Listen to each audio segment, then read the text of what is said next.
Yang pertama Nanun adalah Muhammad Sayyid alias Kunaga. Lun dijadi bapak, Lun memang adalah mantan guru dia.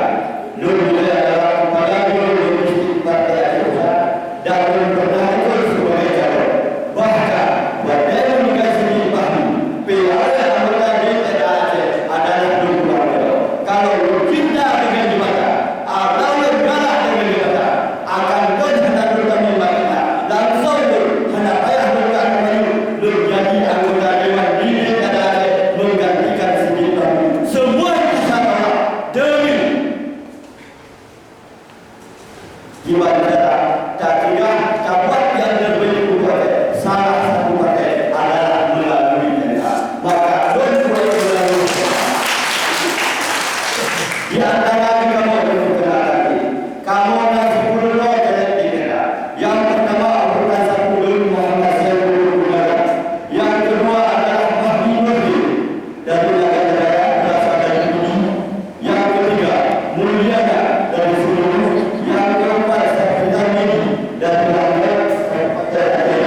Yang keempat Alisa Hanan dari Sukambi Nagaraya.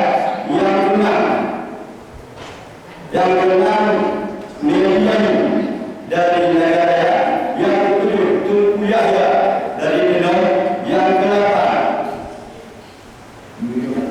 Yuni Febrian ST dari Minang. Yang kesembilan Hasbi Mahmud dari Sulu. Di antara kamu sebut mulut awal dah gelak yang itu tidak semestinya saya. Yang penting orang ada kembali di antara kamu sebut yang tak boleh menegak hatiku dan itu.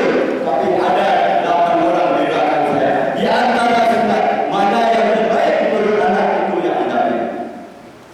Tapi saya berjanji, walaupun saya tidak berdiri, kalau saya berdiri, saya siap untuk berdiri memperjuangkan Barat Selatan di Indonesia.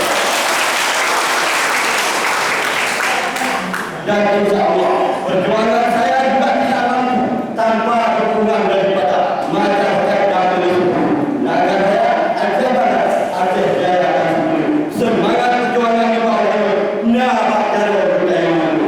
Baik takut, baik terkejut, insyaAllah PNA akan menang. Embrio daripada PNA adalah orang yang sudah berbuat yang terbaik untuk rakyat Aceh. Kenapa kan? PNA bukanlah partai yang penuh dengan sebuah janji dan palsu. Insya